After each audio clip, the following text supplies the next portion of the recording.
100.5. 6:58 minutos. Buenos días, dominicanos, dominicanas, ciudadanos, ciudadanas del mundo. Julio Martínez Pozo, los comentarios de las noticias más trascendentes este jueves 1 de mayo del año 2014, Día Internacional del Trabajo. Buenos días a todo el equipo. María Elena Núñez, Víctor Gómez Casanova, Eury Cabral, buenos días a José La Luz, a Melton Pineda, a Mauri Saibar, a nuestros colegas de 5 a 7 de la mañana, a Yuri Rodríguez, buenos días a Humberto Paniagua, a Andrés Martínez, buenos días a Charles Reyes en los controles. En Santiago de los Caballeros, Ramón Paulino, así late la ciudad corazón. Rafael Díaz, nuestro cronista deportivo, Manuel González Manegonte, nuestro catedrático del sector agropecuario, a Sonia Patiño, nuestra coordinadora, Helen Gil, nuestra productora, y buenos días a Joa Bernard, a todo el equipo de BTV Televisión.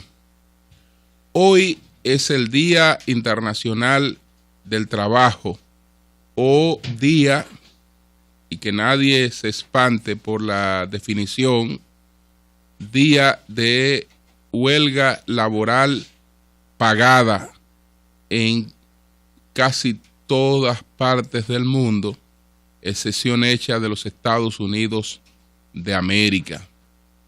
Y el primero que establece que esta paralización laboral sea remunerada en el mundo, tampoco se sorprendan.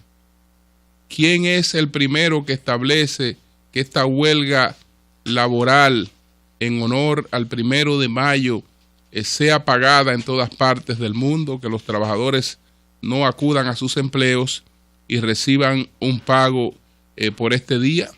¿Quién es el primero que establece esa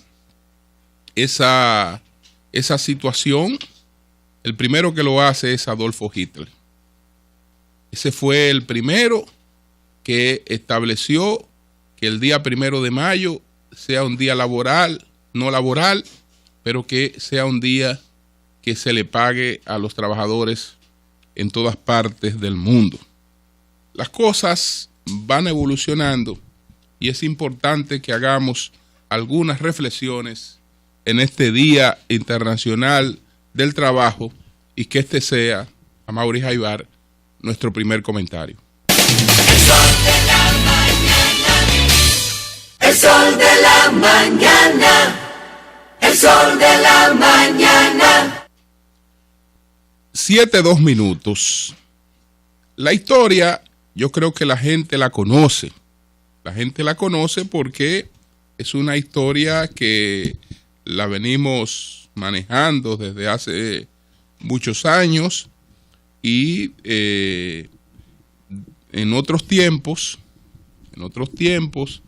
en tiempos del conflicto bipolar entre dos ideologías, esta fecha tenía una connotación incluso distinta. Lo más cerca para nosotros eran estas celebraciones apoteósicas del 1 de mayo en Cuba, con los famosos discursos de Fidel Castro. Estas celebraciones del 1 de mayo en la Unión Soviética, que después del triunfo de la Revolución Soviética en el año 1917, también Lenin instituye este día como un día feriado, un día no laboral, pero igualmente remunerado. Pero como insisto, el primero que lo había hecho era Adolfo Hitler. Entonces, sabemos que el asunto, y recorro primero la parte de la efeméride para hacer el análisis. Y no es que le deje de dar importancia a lo de la efeméride, pero yo creo que los datos de las efemérides la gente lo conoce y son fáciles para cualquiera que quiera tenerlo. En un minuto, pues usted busca el dato y obtiene alguna de estas informaciones. Lo que tal vez no tendrá serán estas informaciones planteadas en la perspectiva de un análisis. El asunto data de 1884, cuando se produce una primera reunión de la Federación Americana del Trabajo. Esa Federación Americana del Trabajo decide luchar por un horario de 8 horas. 2 años después, entonces, inicia esa lucha, inicia esa jornada, un 1 de mayo. Y aquel 1 de mayo resultó un tanto catastrófico porque la jornada, la paralización, terminó siendo violenta. Una paralización laboral que concluyó con el asesinato de más de 15 policías por el lanzamiento de un artefacto explosivo que se atribuyó a un grupo de trabajadores, a un grupo de sindicalistas. Estos fueron juzgados y terminaron en la horca, los presuntos responsables del asesinato de esos policías en la jornada el 1 de mayo de 1886 en Chicago. Entonces, era un acontecimiento local acaecido en los Estados Unidos, hasta que en el año de 1889 la Internacional Socialista en uno de sus congresos declara el 1 de mayo como Día Internacional del Trabajo. Y entonces van a ocurrir las cosas que ya he referido a principio en la primera década del siglo XX, cuando gobiernos como el de Adolfo Hitler y gobiernos como el de Lenin toman medidas oficiales para la conmemoración de este día, que no se festeja en Estados Unidos. Entonces, hoy es Día Internacional del Trabajo, hoy es Día de los Trabajadores, y las reflexiones que quiero formular tienen que ver con el contexto en que se producen aquellos acontecimientos, la visión del trabajo que existía entonces y la visión del trabajo que vamos a tener después. Ambos acontecimientos, desde luego, están encuadrados en esa etapa que la historia académica refiere como historia contemporánea, y parecería contradictorio que si estamos hablando de finales del siglo XIX y estamos hablando de principios del siglo XX, en el siglo XXI estemos hablando de historia moderna o de historia contemporánea. Bueno, esa es la historia moderna o la historia contemporánea, los acontecimientos ocurridos en los últimos 200 años. El siglo XIX y el siglo XX, para la historia académica, forman parte de lo que es la historia moderna. Y ya los acontecimientos que vamos a tener posteriores a la conclusión de la Segunda Guerra Mundial, podríamos encuadrarlo dentro de la historia reciente. Entonces, ¿qué ocurría? Estamos hablando de cuál era la situación de la mano de obra en función de la población mundial y en función entonces de los mecanismos de los que se disponía para la producción.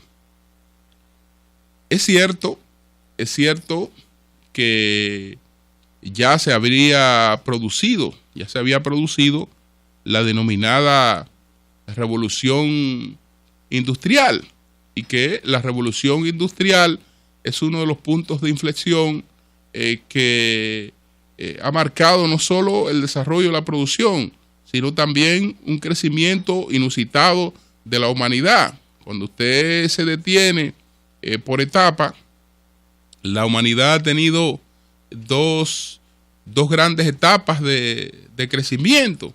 La primera, después de lo que puede llamarse la revolución neolítica, y cuando ya entonces el hombre empieza a hacer cultivos de la agricultura, empieza no solo a vivir, ¿no?, de lo que le dispense la naturaleza, lanzándose a buscarlo, movilizándose de un sitio a otro, etcétera, sino que descubre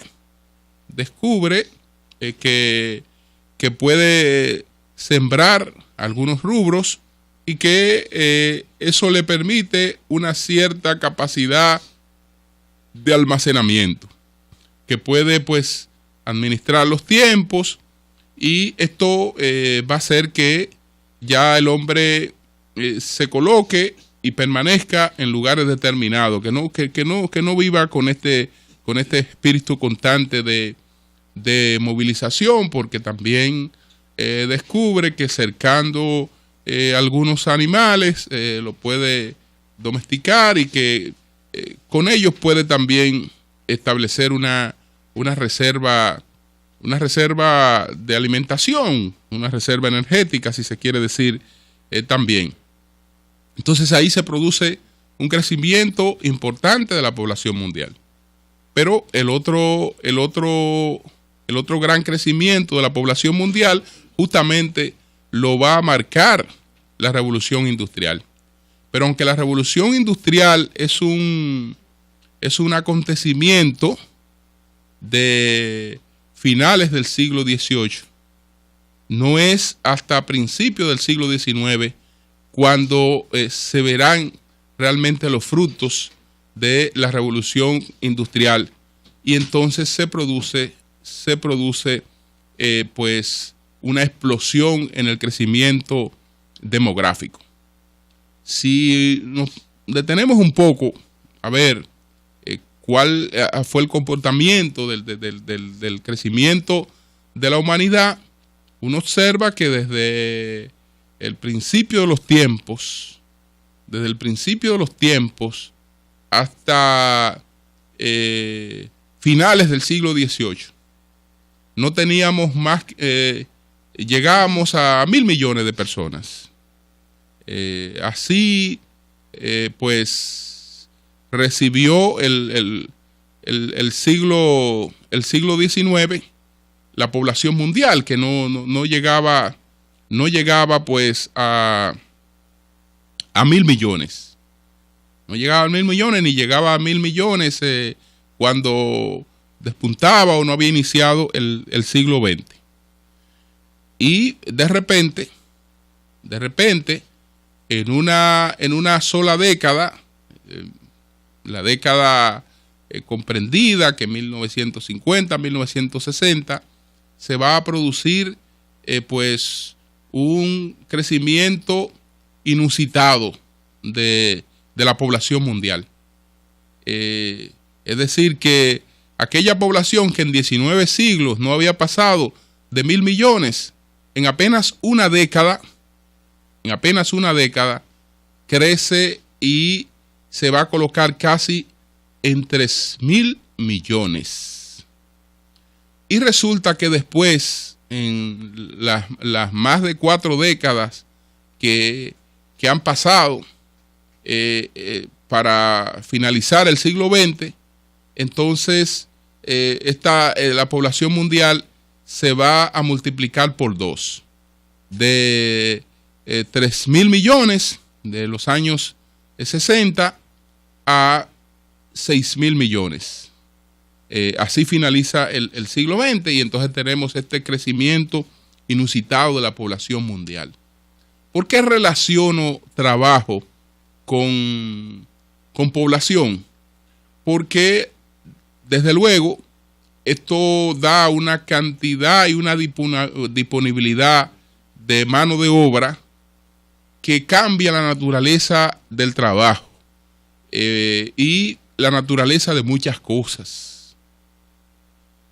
La naturaleza de muchas cosas. Entonces, esto combinado con la revolución tecnológica, también va a tener un gran impacto en la redefinición de la mano de obra. Desde el punto de vista marxista, ¿qué era un trabajador? Un trabajador es una persona que produce una plusvalía, es decir, que produce más que lo que se le paga. Ese es un trabajador, desde el punto de vista marxista, alguien que produce más que lo que se le paga.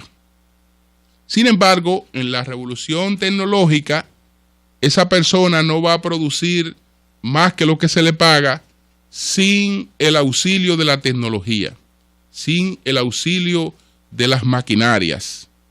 Entonces va a venir el auxilio de las maquinarias y va a transformar la mano de obra, porque va a sustituir mano de obra, va a incrementar la capacidad productiva, pero desplazando mano de obra. Si para un trabajo se requerían 50 personas, con el empleo de maquinarias y de tecnología, lo que hacen 50, 60 o 70 personas, lo pueden hacer 3 personas manejando una maquinaria. Entonces, no es que ya esas 3 personas van a producir toda esa cosa que producen, porque no son ellos que producen todas esas 3 cosas, aunque su experticia, su experiencia es importante. Ellos van a producir esas cosas en combinación con la maquinaria. Entonces su trabajo tiene un valor y el trabajo de las maquinarias también tiene otro valor. Y probablemente esta persona puede tener un rendimiento y unos pagos distintos, pero no es que ha crecido el pago por mano de obra, sino que al disminuir la cantidad de mano de obra que es necesaria, el costo de la mano de obra se ha reducido y en consecuencia en la economía formal pueden estar mejores los que tienen el privilegio de ser los seleccionados para ser los pocos que tienen esta oportunidad de trabajar. Entonces, el trabajo va a tener 2 grandes desplazadores, 2 grandes competidores. Primero, maquinarias, y segundo, una población en edad y en capacidad de trabajar que no tiene la oportunidad de trabajar. Y los mercados en los que la situación de un sindicato podía paralizar una empresa van a ser distintos. ¿Por qué? Porque cada trabajador sabe cuántos miles de personas están en las calles en disposición de ocupar su puesto si él se fuera a una jornada inusitada, una jornada larga. Yo sé que siempre una empresa va a preferir el personal que tiene. Siempre va a preferir el personal que tiene experiencia, el personal que ha conocido, el personal que ha tratado. Siempre van a ser sus preferencias, pero no ignora, y la economía es un asunto de oferta y de demanda, que hay una sobrepoblación desempleada, incapacidad de sustituir a la población que está ocupada. Entonces esto ha cambiado a nivel mundial el panorama del trabajo. Y por eso usted ve que hoy no escucha hablar, salvo raras excepciones, de todos estos movimientos huelgarios en todas partes del mundo, un mundo que ha cambiado los criterios laborales, incluso los criterios laborales, porque es un mundo que se ha modernizado. El mundo que conoció, por ejemplo, el desarrollo de la electricidad, con el desarrollo de la electricidad se hicieron laborables horas que no eran laborables, porque entonces se descubrió que podía haber un provecho de las horas de la noche, que esas horas podían ser productivas. Y ¿cómo iban a ser productivas antes del descubrimiento de la electricidad? Donde no se podía ni siquiera practicar en ningún deporte. Pero hoy todos los deportes importantes pueden practicarse de noche, porque todas las instalaciones prácticamente crean el día en la noche, en cualquier espacio deportivo. Y hay un desarrollo industrial, hay una capacidad de movilización. Lo propio ha ocurrido con los considerados días feriados, pero esos considerados días feriados son los mejores días de ciertas actividades productivas también. Y todas estas cuestiones han marcado variaciones. Entonces, hablo de estas cosas vista en el contexto mundial, que la realidad de nosotros incluso es mucho más dramática que la que plantea ese contexto mundial, porque estamos entre aquellos países del mundo que no han podido resolver el problema del empleo, entre aquellos países del mundo que tienen como uno de sus principales problemas la falta de ocupación. Estamos entre uno de los países del mundo que tiene también entre sus principales problemas una escasa cualificación de su mano de obra, y por lo tanto tiene salarios bajos, porque no puede haber salarios que no sean bajos cuando no hay una mano de obra, un mercado de una mano de obra calificada. Cuando tenemos una mano de obra de escasa calificación, eso mismo vamos a tener los salarios.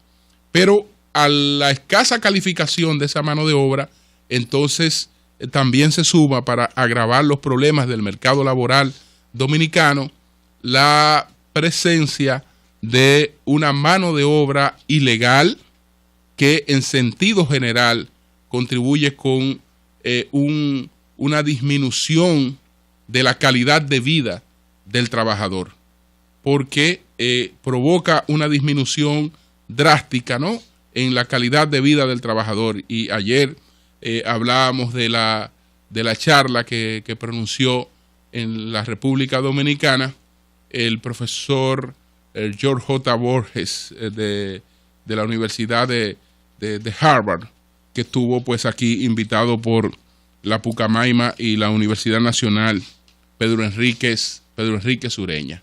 Los problemas del trabajo, señores, son globales. Y cada vez que el tema se focaliza en la República Dominicana en los supuestos problemas de los trabajadores, que los hay, que los tienen, porque todavía pueden haber gente que estén con criterios anteriores al siglo XVIII y crean que pueden subestimar o trabajar con la gente negándole sus derechos fundamentales, sus derechos elementales. Yo creo que las mentalidades que hay en la República Dominicana no son esas, y que incluso a veces hablamos de problemas por entrar en moda, de problemas que no existen en la realidad social dominicana, pero como existen en otras realidades, entramos en moda y citamos esos problemas como si existieran en la República Dominicana. Nuestro problema fundamental es que no tenemos empleo. Nuestro problema fundamental es que los empleos que tenemos pagan muy poco. Y al pagar muy poco, la gente no tiene capacidad de consumo. Y eso no puede transformarse solo con la mentalidad de que una gente quiera pagar más, porque en definitiva hay una realidad de mercado. Hay una realidad de mercado que con acciones individuales esa realidad no se transforma. Hay una realidad también de competitividad y todas estas cosas tienen que combinarse. Entonces, dejémonos de demagogia,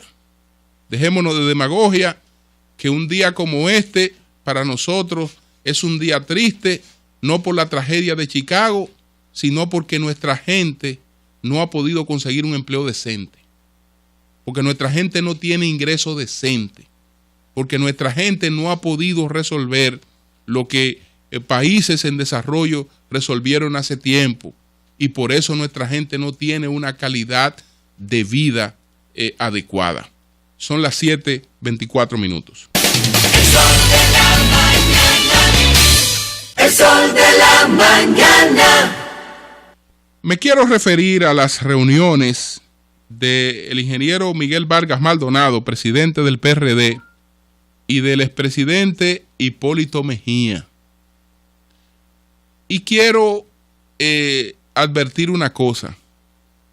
No tomen a Hipólito Mejía por su discurso, que nunca ha sido posible saber de él a través de lo que habla.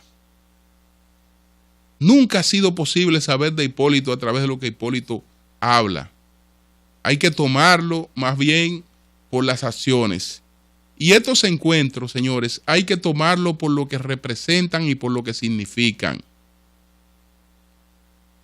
Los lugares donde se han hecho estos dos últimos encuentros, admitidos tanto por Miguel Vargas como por Hipólito, independientemente de que la situación ellos la siguen reflejando como una situación cruda que no ha encontrado camino de solución, dice claramente que las posibilidades de un entendimiento contrario a lo que se piensa, las posibilidades de un entendimiento están dadas en el Partido Revolucionario Dominicano.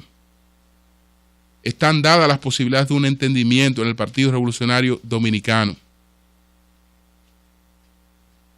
Estas reuniones en un lugar de Miguel Vargas y en un lugar de Hipólito, pero vamos a ver en el caso de Hipólito, ¿en qué lugar?